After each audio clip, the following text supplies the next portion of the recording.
Kasih karunia dan damai sejahtera dari Tuhan Allah Bapa kita dan dari anaknya Yesus Kristus menyertaimu. Amin. Bapak, Ibu, dan Saudara yang dikasihi oleh Tuhan Yesus Kristus, renungan harian untuk kita pada hari ini, Senin 24 Agustus 2020, tertulis pada kitab Yosua, pasalnya yang ke-24, ayatnya yang ke-15, demikian bunyinya. Tetapi jika kamu anggap tidak baik untuk beribadah kepada Tuhan, pilihlah pada hari ini kepada siapa kamu akan beribadah. Allah yang kepadanya nenek moyangmu beribadah di seberang sungai Efrat, atau Allah orang Amori yang negerinya kamu diami ini. Tetapi aku dan seisi rumahku, kami akan beribadah kepada Tuhan. Salam sejahtera dalam nama Tuhan Yesus Kristus. Ada peristiwa khusus yang pernah terjadi di dalam kehidupan kita masing-masing. Kemungkinan sekali punya kesan yang mendalam, punya arti yang istimewa bagi kita. Baiklah kita mengingatnya dengan baik-baik. Kemudian kita cari sebuah benang merah yang menghubungkan peristiwa itu dengan sikap hidup, pandangan, pendirian kita di kemudian hari terhadap banyak hal dalam urusan pengambilan sikap atas apa yang hendak kita lakukan, baik itu dalam urusan pendidikan atau urusan pekerjaan, urusan rumah tangga, bahkan terutama urusan kerohanian atau keimanan kita. Saya ingat cerita seorang ibu dari istri seorang pegawai di instansi tertentu, berada dalam sebuah persimpangan yang membutuhkan sikap lebih daripada sikap kompromis demi sebuah jabatan tertentu. Sang suami memang diiming-iming jabatan tertentu, tetapi dengan meresikokan agamanya, berkonversi meninggalkan agama lamanya kepada agama yang baru. Ia dengan tegas menolak.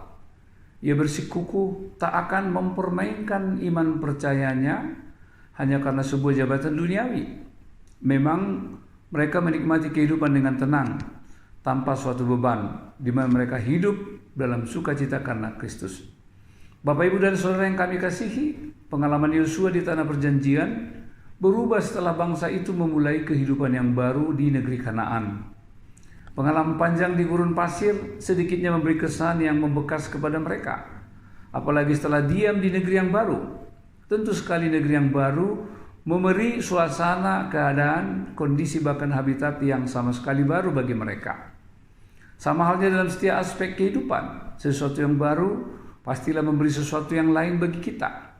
Ibarat sebuah benda baru, maka kita akan menjaga dengan baik, karena ada sesuatu yang membuat hati kita senang, sehingga benda itu kita jaga, kita rawat dengan baik.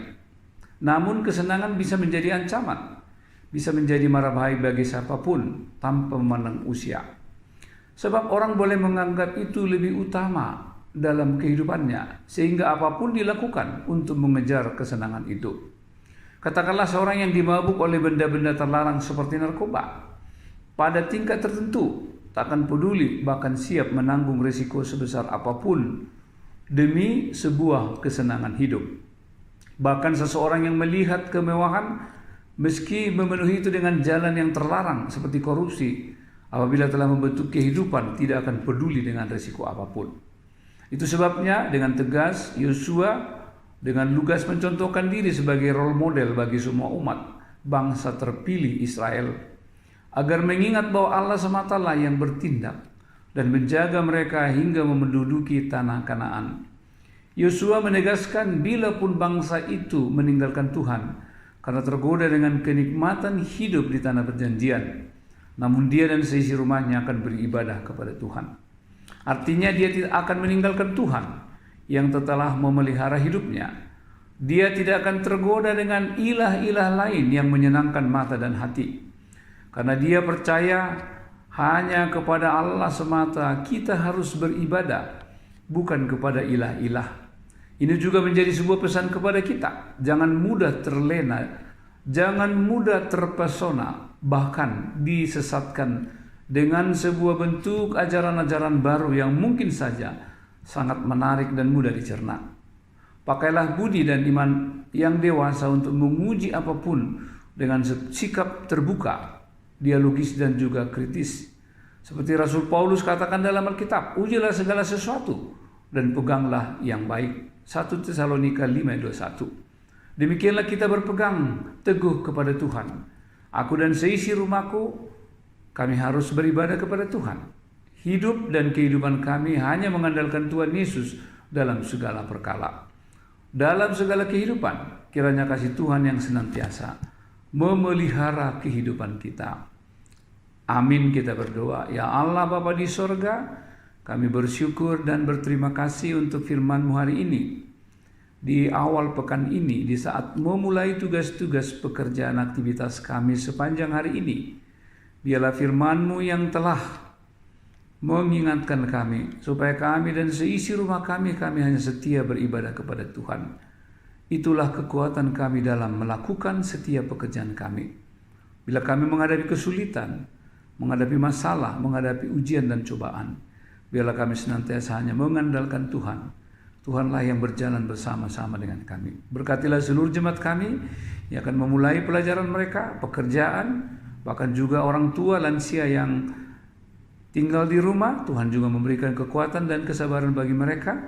Terutama di era pandemi ini kami tetap siaga dan kami hanya bersandar kepada pertolongan-Mu. Terima kasih Tuhan, biarlah seluruh hidup kami serahkan kepada-Mu sepanjang hari ini. Dalam Kristus Yesus kami berdoa dan bersyukur. Amin. Anugerah Tuhan kita Yesus Kristus, kasih setia Allah Bapa, dan persekutuan dengan Roh Kudus menyertai-Mu hari ini sampai selama-lamanya. Amin.